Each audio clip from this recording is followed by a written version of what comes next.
começa o Planeta Campo dessa terça-feira falando sobre as exportações do agronegócio. As possíveis restrições impostas pela União Europeia levantam muitas discussões no mercado. Recentemente, uma audiência pública realizada pela Comissão de Meio Ambiente do Senado Federal discutiu a alteração da Lei 12.187, que institui a Política Nacional sobre Mudança do Clima. A proposta é tornar obrigatório aos países que exportam bens para o mercado brasileiro o cumprimento dos mesmos padrões ambientais praticados pelo Brasil e que imponham restrições ambientais de qualquer ordem ao comércio internacional. É um conceito de reciprocidade ambiental. Quem explica melhor esse assunto para a gente é o autor do projeto, senador Zequinha Marinho, do Podemos. Seja muito bem-vindo, senador. Bom dia, obrigado, Yael. Estamos juntos aqui para bater um papo sobre esse tema que é relevante para o Brasil, especialmente para a nossa economia ligada ao agronegócio. Com certeza, senador. Eu queria começar te perguntando para você explicar melhor o principal objetivo dessa proposta de reciprocidade ambiental e por que isso é tão importante no contexto atual. Primeiro que a gente precisa participar desse debate ambiental de igual para igual com o resto do mundo.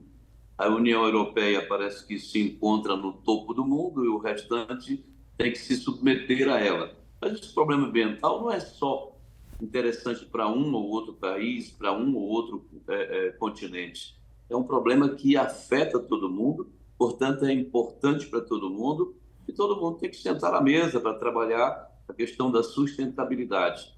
Não é só um país ditar normas e os outros obedecerem. Naturalmente, quem está sem cumprir o seu dever de casa precisa realmente obedecer normas de alguém. Mas o Brasil é um país, né, que tem um código florestal altamente rigoroso, tem um potencial de sustentabilidade muito grande, ninguém tem o que nós temos em termos de reservas. A Europa não chega a 4% de reserva legal na França.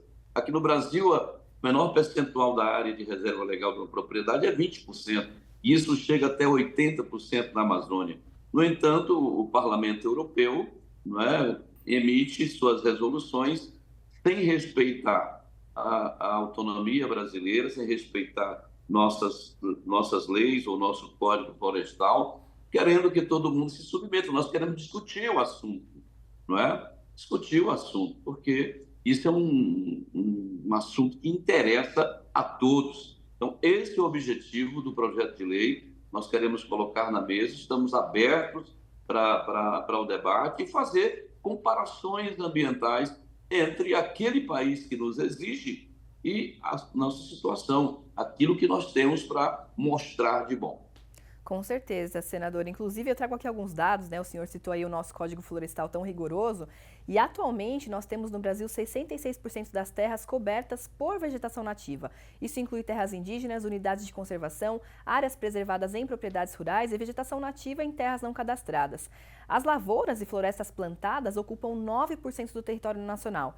Pastagens plantadas cobrem 13% e pastagens nativas correspondem a 8% da área total do país. Agricultura e pecuária ocupam somadas 30% do Brasil e a gente utiliza apenas 7,6% das terras na agricultura.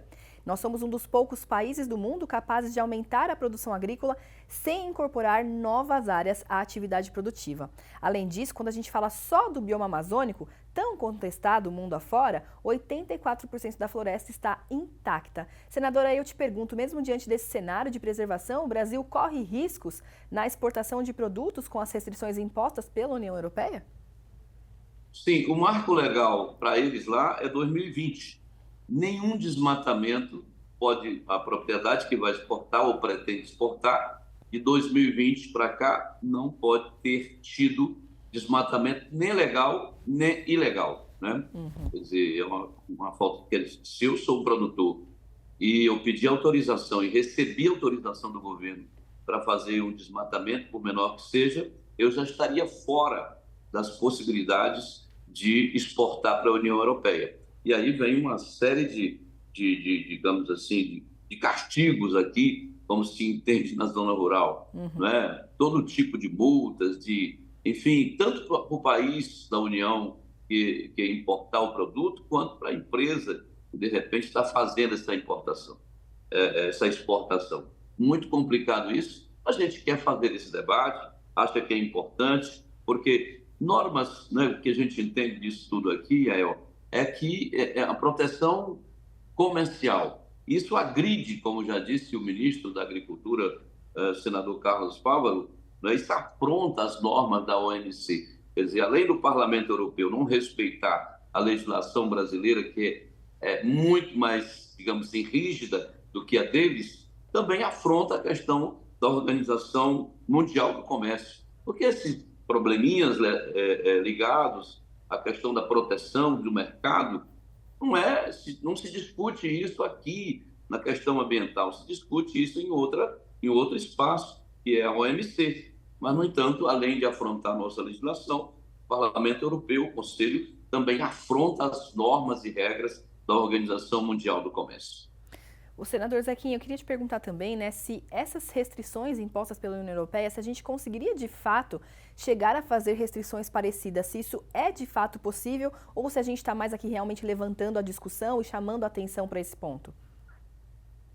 É muito mais chamar a atenção para esse ponto, porque nesse jogo comercial, se você for se ajoelhar diante das imposições, daqui a um dia você não vende nada para ninguém, daqui a um dia você não pode nem respirar, não é? Claro que aqui não é toda a propriedade que desmatou de 2020 para cá, mas boa parte daqueles que ainda tinha margem para desmatar de forma legal e desmatou, está plantando, produzindo, precisa vender, né? E a gente precisa aqui, né, estar unido, todo mundo trabalhando e chamando essa turma para um entendimento. E é isso que você colocou na tela ainda há pouco. O Brasil tem 66% do seu território ainda coberto por vegetação nativa.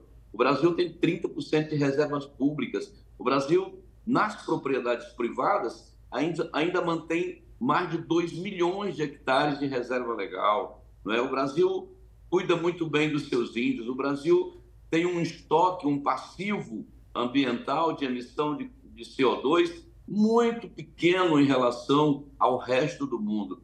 Mas, infelizmente, como o nosso potencial de produzir é grande, o pessoal se preocupa demais com a nossa capacidade de produzir, de exportar e de mexer nesse mercado lá fora, uma produção boa e de baixo custo, eles têm o maior medo e querem, de qualquer forma, segurar o avanço do Brasil na fatia do mercado internacional. Realmente a gente precisa se posicionar quanto a essas restrições de mercado e conseguir comunicar melhor também os nossos ativos ambientais. Senador Zequinha, muito obrigada pela sua participação aqui com a gente no Planeta Campo. Eu que agradeço, um abraço para você e todo mundo que acompanha aí o Canal Rural. Muito obrigada mais uma vez, bom trabalho para vocês. Planeta Campo, patrocínio, JBS, há 70 anos alimentando o que alimenta o mundo. UPL, reimaginando a sustentabilidade. Apoio, SLC Agrícola, produzindo com eficiência e sustentabilidade. Infinity, gestão de resíduos. Associação Brasileira dos Criadores de Zebu, a BCZ de todos. Campo Forte, nosso forte é fazer você produzir mais.